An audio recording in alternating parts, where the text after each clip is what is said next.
औज़ुबिल्लाहि मिनश्शैतानिर्रजीम बिस्मिल्लाहिर्रहमानिर्रहीम। अस्सलाम वालेकुम फ्रेंड्स।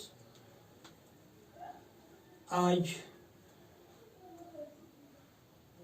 हम ये अर्थमेटिक प्रोग्रेशन चल रहा है लेसन, ये चैप्टर मैथमेटिक्स में 10th की बात मैं करता हूँ।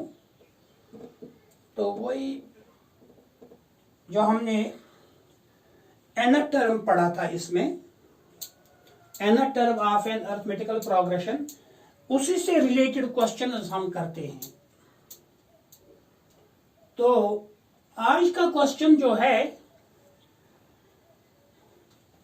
कि एक एपी में नंबर ऑफ टर्मों की तादाद जो है वो 50 है। That means n is equal to 50, जिसमें थर्ड टर्म जो है, third term means A3 is 12, और इसने बोला है लास्ट टर्म। लास्ट टर्म का मतलब यह हो गया कि जितनी इसमें टर्में, उनके आखिर में जो सबसे लास्ट वाली टर्म आती है। तो अगर इसने लास्ट टर्म बोला है तो इसका मतलब है 50 टर्में होने की वजह से इसकी लास्ट टर्म 50वीं टर्म कहलाएगी। That means A50 is given, that is 106. What we have to find is the 29th term of this AP. Friends, ये हमसे कहता है कि अगर एक AP में 50 टर्में हैं, जिसमें थर्ड टर्म जो है वो 12 है एंड द 50th टर्म और last term is 106, we have to find the 29th term. Okay, कल मैंने आपको बताया था, कल के लेसन में, बल्कि जब से हम ये चैप्टर कर रहे हैं तब से मैं आपको बताता हूं कि अगर आपको एपी में कोई भी टर्म निकालने होगी तो उसके लिए जरूरी है कि you should have the first term and the common difference. तो कॉमन डिफरेंस और फर्स्ट टर्म कहां से आएगी? उन चीजों से आएगी जो हमें वहां पर दिए हुए होते हैं। जो क्वेश्चन में इंफॉर्मेशन दी हुई होती है वहां से ही हम फर्स्ट टर्म और कॉमन डिफरेंस पहले हासिल करते हैं। Then we proceed further and come to the result, जो चीज हमें मालूम करनी होगी। बहरहाल हम यहां क्या करेंगे, यहां पर इसने बोला है 29th टर्म आप लोग निकालो। 29th A29 ये आप लोगों को निकालना है। समरी तो मैंने लिखी है, अब इसके सॉल्यूशन पर हम आएंगे। सिंपल है, बिल्कुल आसान बात है। तो हम क्या करेंगे, सॉल्यूशन में सबसे पहले A3 is equal to 12 and A50 is equal to 106। Simple सी बात है। जो चीजें इसने दी हैं उसको हमने एक साथ लिखा कि थर्ड टर्म तो 12 है ही, और इसने बोला था लास्ट टर्म, लेकिन लास्ट टर्म अगर यहां पर 50 है तो 50वां इसका लास्ट टर्म होगा। तो वही A50 जो है वो है 106।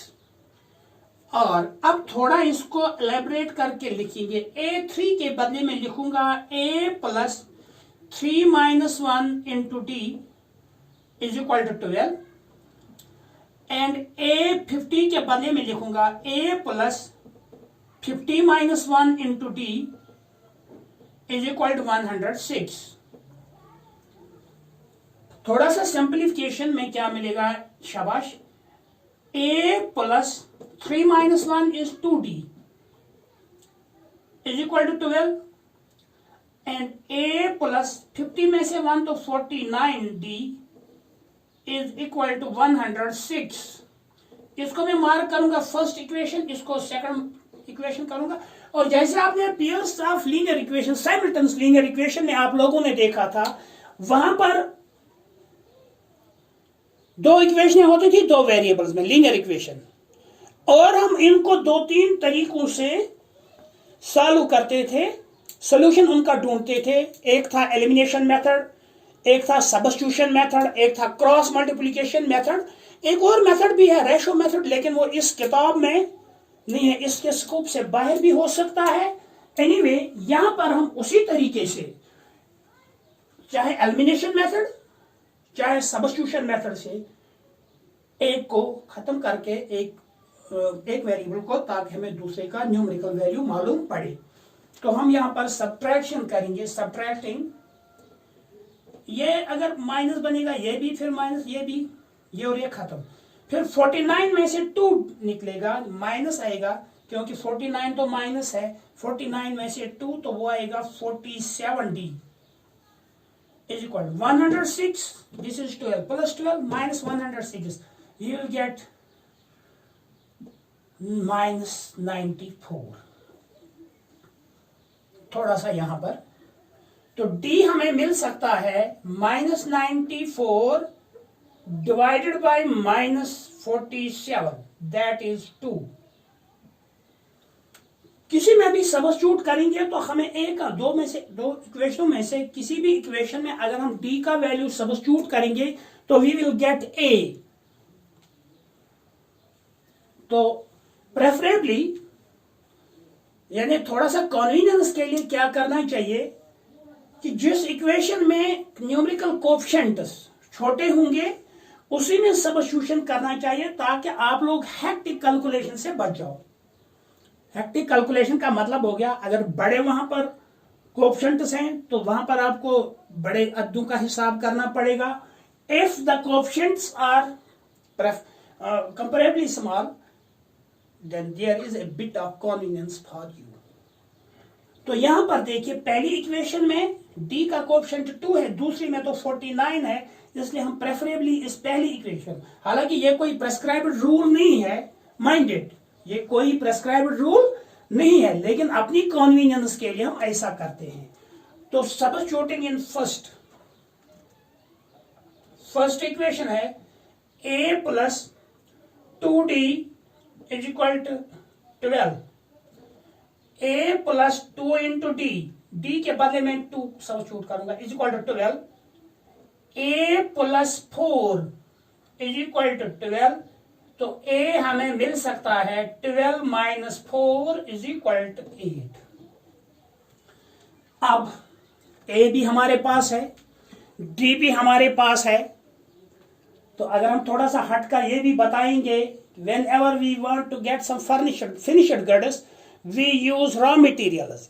तो अगर हमारा यहाँ पर फिनिश्ड गुड 29th टर्म है तो उसको हासिल करने के लिए जो हमें रॉ मटेरियल चाहे हमने वो हासिल किया है। A भी हमारे पास है और D भी हमारे पास है, इसलिए हम कोई भी टर्म इसकी आसानी से निकाल सकते हैं n टर्म के रूल का इस्तेमाल करते हुए। A29 जो है वो फिर आएगा A प्लस 29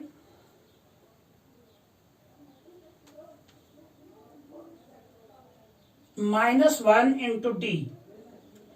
A तो अभी आपको मिला था 8 प्लस ये तो 28 हो गया इंटू D जो है वो 2 है। 8 प्लस 2 28 और 56, तो 56 और 8 होता है 64, यानी इसका 29th टर्म जो है वो 64 है। ये चैप्टर जो है बड़ा ही इंटरेस्टिंग है, हम इसमें और भी क्वेश्चन दूसरा भी कर सकते थे, तीसरा भी कर सकते हैं, लेकिन यहाँ पर कनेक्शन कम होने की वजह से फिर उतना लेसन अपलोड नहीं हो सकता है, इसलिए आज इतना ही। एक बार फिर मैं आपसे रिक्वेस्ट करूंगा कि अगर आपको इस लेसन के बारे में कुछ पूछना होगा तो कमेंट्स में प्लीज जरूर लिखिएगा। Thank you.